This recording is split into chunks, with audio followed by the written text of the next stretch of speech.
What up? It's Jimmy. This is a clip from my big NHL show for Monday, March 8th. To check out the entire show, hit the link at the bottom of the screen. It's available exclusively on odds.com. We start at 9 p.m. Eastern. Arizona Coyotes at Colorado Avalanche. We have Arizona opening up at plus 165.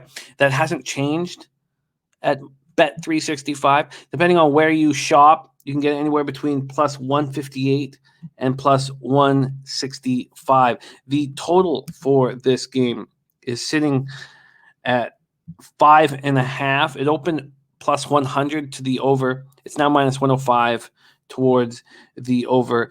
I'm quite hesitant at betting totals when you're dealing with the favorite being very undermanned. It makes me think that the under is live. If more money was pushed towards the over, I may make a move on the under. I certainly am skeptical of taking a juiced under at this point, but we'll see what the market does. What I have moved on is the Arizona Coyotes -1. That's a money line at plus 165 and a puck line at the biggest one so far of the season for us, plus 450, which gives me a -1 at plus 343. Those of you who want to just take the money line at plus 165, it's a great bet. And value-wise, I think it's the best bet on the board. But I am going to go for a big score. Let's talk about it. This Coyotes team, 11-10-3, 4-3-0 on the road. At the Colorado Avalanche, 13-7-2, 6-3-1 at home. Darcy Kemper has returned. Another reason why I like the Yotes in this spot. 7-7-2, 2.39 goals against average, 9.15 save percentage, 1 shutout. Antti Ranta was somebody that I expected to step up over the last couple of years, and I thought he was going to be the starting goaltender, for the Coyotes, but it's Kemper. Kemper is the guy. Ranta's been dealing with a bunch of injuries, and Kemper's dealt with some injuries himself, but he is a number one netminder in the NHL and someone that you can have faith in and confidence in. Philip Grubauer, the goaltender I expect across the rink with the Avalanche, 12-6-0, 2.06 goals against average, 9.21 save percentage, 3 shutouts. Yotes power play sitting at 20.5%. Their penalty killing 82.7%. Very strong special teams for them. Not quite as strong as Colorado Avalanche, who before the season started were the slight favorites to win the Stanley Cup. 23.5% power play and 86.6% penalty killing. Coyotes are coming off an interesting 2-game series at home versus the Wild and showed a lot of heart. And there are of the teams that I'm backing on this card, you'll see some distinct similarities, and that being winning their last game, so momentum and revenge. So momentum and revenge, you'll see that throughout this card here, and the Coyotes are a perfect example of this. After losing the first game against the Wild 5-1, and we were on the Wild -1 in that spot, the Coyotes were down 2-0 after the first period in game 2, and they dug deep. They scored 5 unanswered goals. They won 5-2. It was a good sign if you're a Yotes backer. It was a really good sign that they would dig in and fight back against a Wild team that clearly had their number. They won the face-off battle in both games against the Wild. That's a key statistic.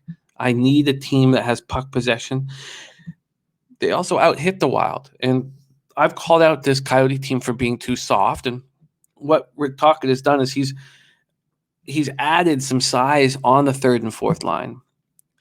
The top forwards on the Coyotes are small, and that's imperative to add size somewhere throughout the lineup. Now, Phoenix has a balanced attack.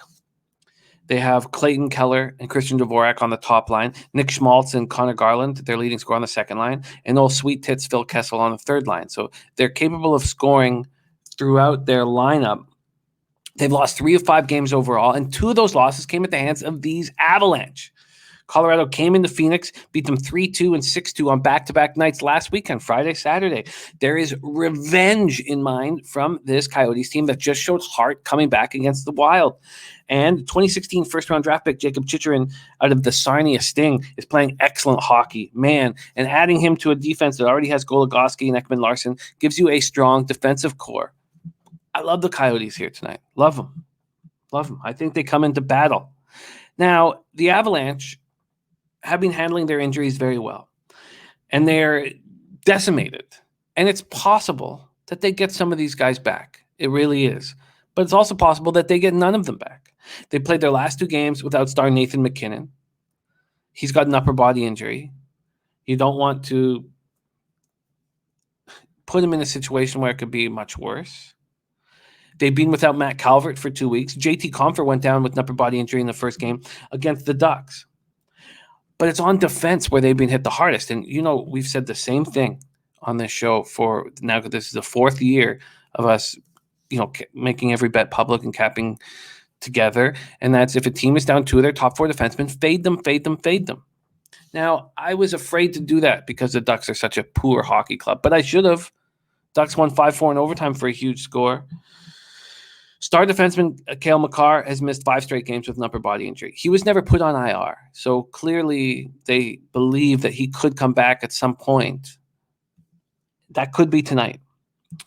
2019 4th overall pick Bowen Byram is being put on IR with an upper body injury. It's retroactive to February 27th, so if he's healthy, he could be reinstated in the lineup immediately. Is he healthy? I mean, I don't have that information. They've been playing most of the year without Eric Johnson as well. A leader, a first-round draft pick from a long time ago. So now he's not a top 4 defenseman, but that's a lot taken out of your defensive core. Now Samuel Girard has stepped up in a big way, and I love him. But you're asking a young defenseman to anchor this unit. It's not easy.